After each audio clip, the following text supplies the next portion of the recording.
네, 안녕하세요. 관동별곡 수업 시작합시다. 관동별곡은 관동 지역에 관한 노래, 정철이 썼는데요. 관동 지역은 어디를 뜻하죠? 강원도 지역을 뜻하죠. 강원도 지역을 이제 맡겼어요, 임금님이. 그래서 관찰사의 임무를 가지고 강원도로 가는 그 여정을 그려낸 기행가사로서 관동별곡을 배워보겠습니다. 그러니까 어디 많이 들렸을 거 아니에요. 그런 여정들이 쭉 나오고 그곳에서 어떤 감정을 느끼고 무엇을 받는지, 그리고 그 본 것을 통해서 화자가 생각하는 것들, 이런 것들을 잘 알 수 있어야 되고요. 그 다음에 이제 금강산 구경을 다 끝나고 동해로 넘어가는 길에 내적 갈등을 합니다. 정철이 관찰사 일을 계속 이제 해야 되는데, 하지만 내가 이 강원도 지역에서 또 풍류를 즐기고 싶기도 하고, 그런 내적 갈등을 잘 다룬 작품이라고 할 수 있어요. 인간의 마음이 다 그렇지 않습니까? 양면적인 느낌이 있죠. 공부를 해야 되긴 하지만 놀고 싶은 마음도 들고, 정철 역시 그랬던 것 같습니다.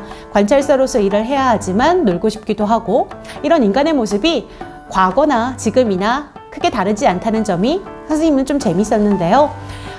이런 것이 문학의 힘이 아닌가 싶습니다.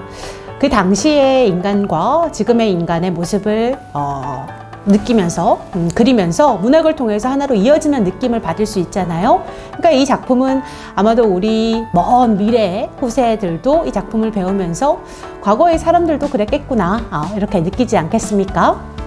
참 재미있는 작품인 것 같아요. 자, 이 가사는요, 세 등분으로 나누어질 수가 있는데 서사, 본사, 결사 이렇게 나눠질 수가 있어요. 일단 서사부터 함께 보시죠. 쓸 게 너무 많아가지고 판서를 좀 미리 해봤어요. 원래 먼저 판서하는 거 별로 안 좋아하는데 일단 한번 가봅시다. 관동별곡. 자, 서사입니다. 중림에 누웠대요. 강호의 병이 깊어서 중림에 누웠대. 이 중림 네모쳐봐. 이 중림은 대나무 숲이란 뜻이죠. 실제로 창평에 대나무 숲이 많다고 합니다. 가본 적은 없고요. 담양은 가봤어.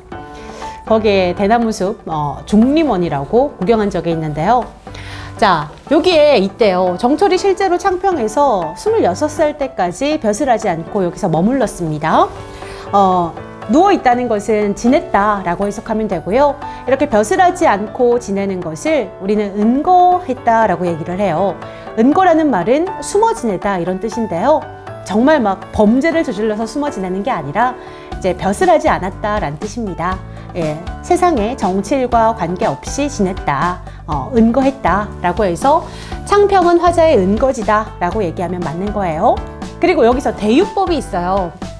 찾아볼까요? 강호 밑줄 치고 대유법이라고 쓰세요. 대유라는 것은 부분을 가지고 전체를 대신 표현하는 비유법 중에 하나인데요. 강호가 뭐야? 강과 호수. 부분이죠. 자연의 부분. 그걸 가지고 이제 자연 전체를 대신해서 표현했으니까 이거는 대유법에 해당합니다. 강과 호수, 즉 강호가 뜻하는 바는 뭐다? 자연이다. 자연을 너무 사랑해서 병이 깊었대요. 관련되는 사자성어 두 가지가 있는데요. 바로 연하고질과 천석고황이에요. 천석고황은 명치에 병이 생긴 거고요. 연하고질은 안개와 노을을 너무 사랑하는 고질병에 걸렸다라는 뜻입니다. 자연을 너무 사랑해서 병에 걸릴 수도 있나요? 그럴 수 있겠죠. 우리도 너무 사랑하는 사람이 생기면 상사병에 걸리기도 하니까요. 자, 이렇게 자연 친화적인 성격으로 창평에 은거했던 화자가 관동 800리의 방면을 맡겼다라고 되어 있는데, 화자가 맡긴 게 아니라 화자가 소임을 부여받은 거예요. 어떤 소임? 관동 지역, 강원도 지역의 800리나 되는 지역을 네가 가서 관찰, 두루두루 살피고 정치 일을 해라고요. 자, 이런 일을 하는 사람을 우리는 관찰사라고 얘기하는데요. 그 당시에 신분으로 따지면 그 한 도의 국회의원 정도 될까요? 굉장히 높은 신분을 맡긴 거예요. 방면이라고 하는 건 방면 소임의 줄임말인데요. 그러니까 방면 지임의 줄임말이다. 방면을 소임, 맡겼다. 소임은 맡겼다라는 뜻이에요. 맡겼다라고 얘기할 수가 있습니다. 자, 중요한 건 요 정도. 대유법, 천석고황, 연하고질 요거 기억하면 되고요. 어와 성은이야 갈수록 만극하다. 만극하옵니다. 우리 드라마 같은 데 보면 많이 나오죠. 이거는 은혜가 끝이 없습니다 라는 뜻이에요. 황송하옵니다 이거랑 달라요. 이거는 죄송합니다 이거고요.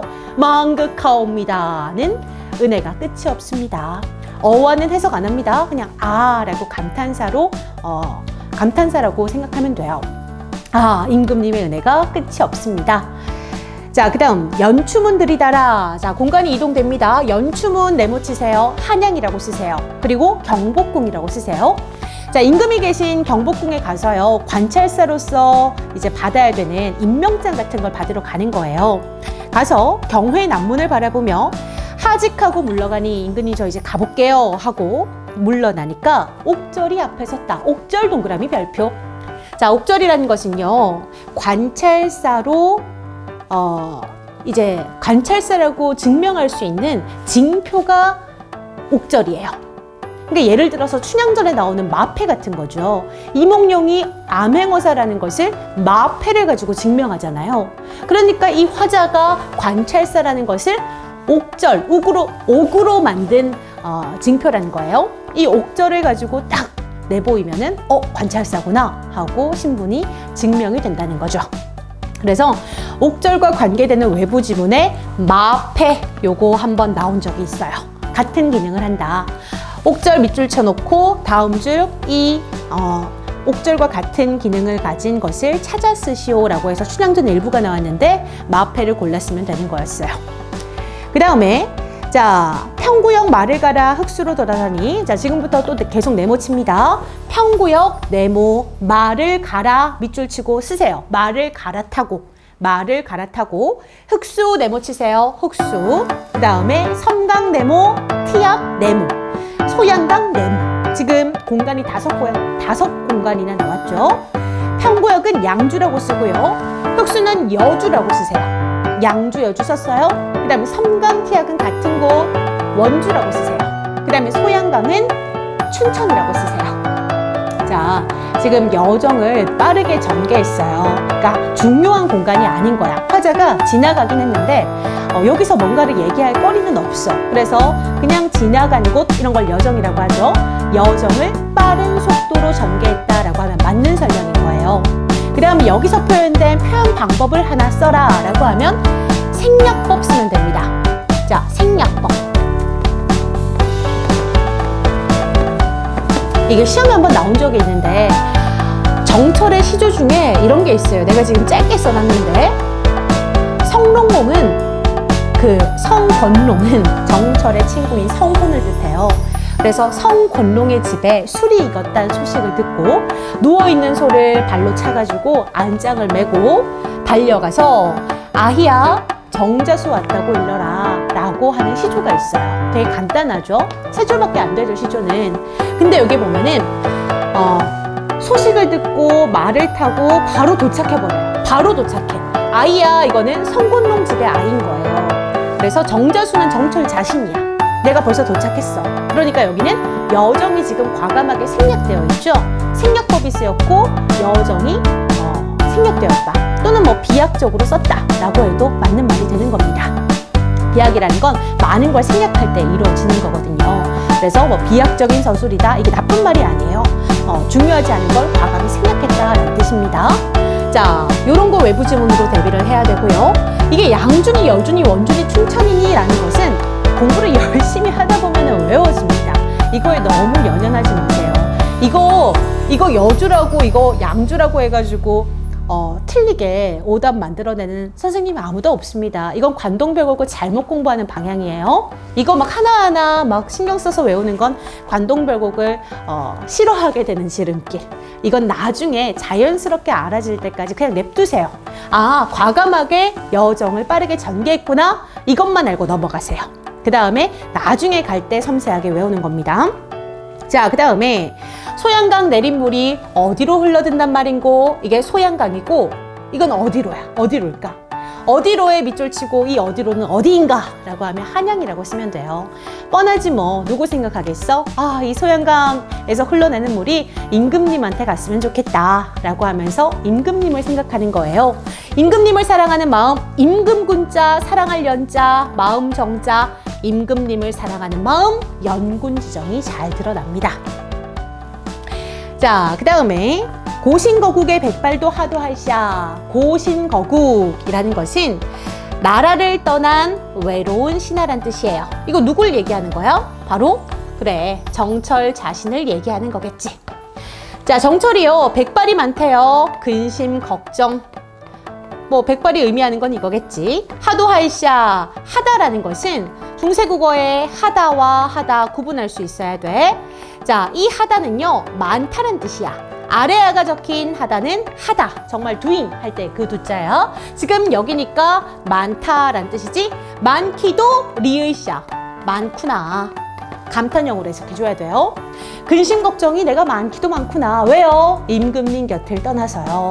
자, 내가 없으니까 나라가 잘 돌아갈까? 나라를 근심하는 마음, 나라를 근심하는 마음, 이렇게 해석하면 됩니다. 진한 해석 안 해요. 나라를 근심묻자, 근심하는 마음이다. 또는 우국지정을 연군지정이라고 해도 상관없어요. 곧 나라를 생각하는 게 임금님을 생각하는 거니까 같이 봐주면 되는데 보통 이렇게 나눠서 설명을 하기 마련입니다. 자, 그 다음에 동주에서 밤을 겨우 새워 북관정에 올라가니, 무슨 이유에선지는 나와 있지 않지만 동주 철원이에요. 철원. 철원에서 밤을 샜나 봐요. 뭐 기쁜 마음이지 않겠어요? 두근두근 하는 거지. 철원에서, 이때 이는요, 과거의 에서라고 해석을 해주면 되는 겁니다. 자, 부사격 조사로 쓰였고요. 근데 나중에 활용쇠라고 나와. 활용소가라고 해석해줘야 되는데 똑같이 이가 나오는데 하나는 에서, 하나는 주격조사 가로 해석이 되죠. 그러니까 요거 문법 문제로 나올 수도 있어요.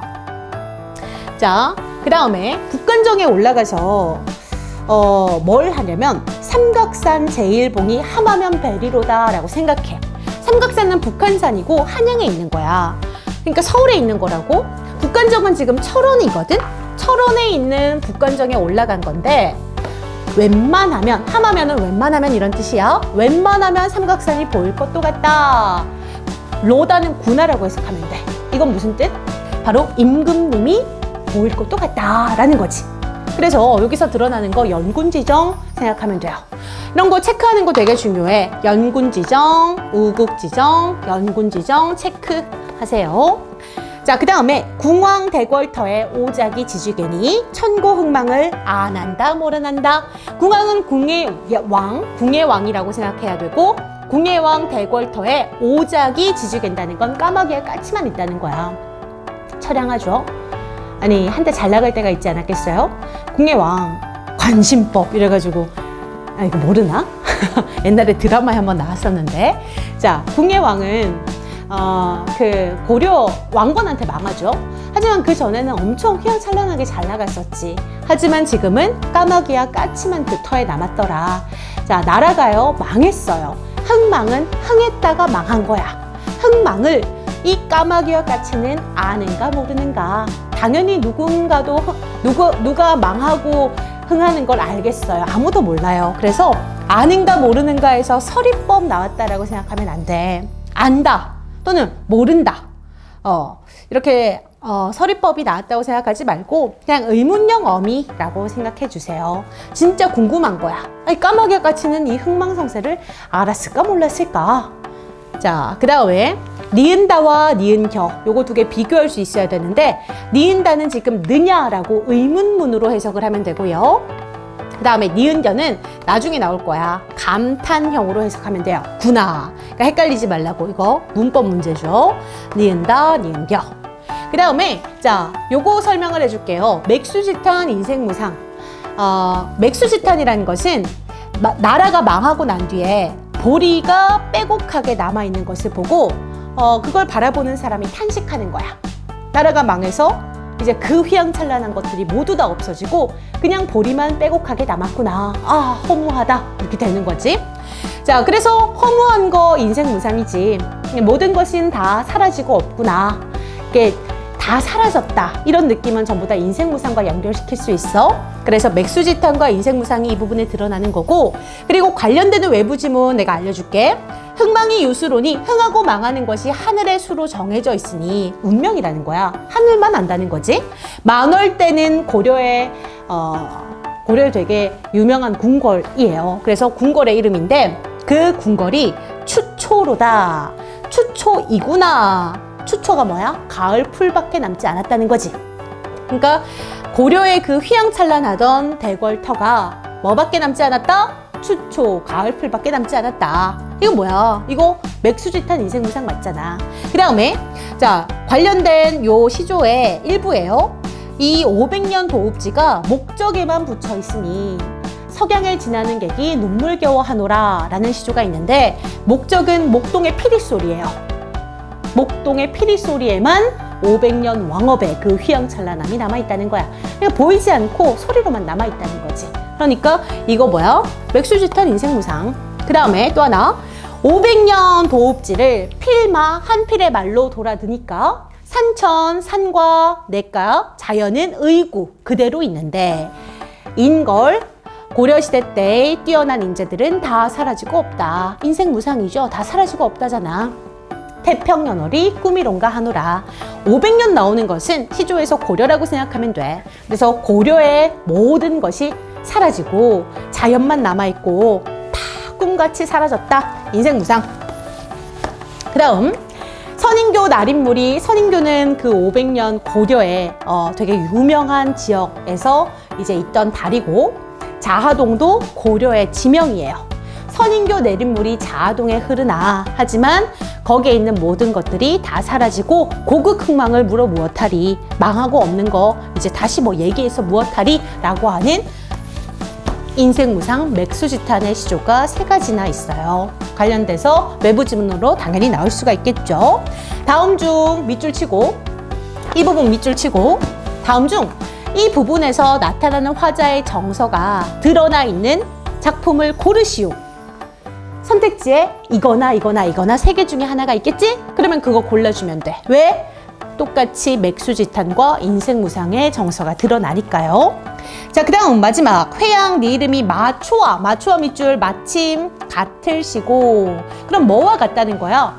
자, 강원도에 회양이라는 지역이 있는데 중국의 이름과 또는 중국의 지역명과 마침 같대요. 자, 중국에도 회양이라는 지역이 있는데 그 회양이라는 곳에 누가 살아? 급장류가 살아요. 급장류 풍채를 고쳐 밑줄 다시라고 쓰세요. 다시 아니 볼 게인고, 다시 아니 볼 것인가 라는 것은 서리법이야. 다시 볼 것이다. 그럼 급장류라는 사람이 누군가? 당연히 알아줘야죠. 급장류 중요해. 이 사람은 중국에 엄청 정치를 잘하는 사람이야. 누워서 정치를 할 정도로 아주 뛰어난 정치인이었다고 해요. 그래서 회양에 도착하니까 중국의 회양이랑 이름이 똑같네.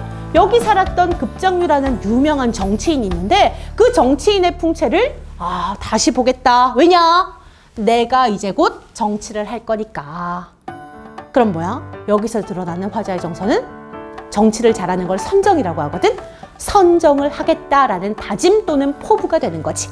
선정의 포부 또는 선정의 다짐, 이렇게 기억을 해주면 되겠습니다. 그리고 선정을 한다는 건 누구를 위해서? 백성을 위해서 하는 거지. 그래서 애민사상이 드러나 있다라고 하면 맞는 거야. 자, 여기까지가 서사고요. 서사에서는 중요한 포인트는 마지막에 있어. 뭐지? 감사합니다 임금님 하면서 저 정치 열심히 할게요. 선정의 포부를 다짐하는 부분이 나온다. 임금님 사랑해요도 나오고요. 자, 여기까지는 서사고, 그 다음에 영중이 무사하고 시절이 3월인제 화천 시내길이 풍악으로 뻗어있다 라고 하는 것은 풍악산, 즉 금강산으로 이동한다는 거예요.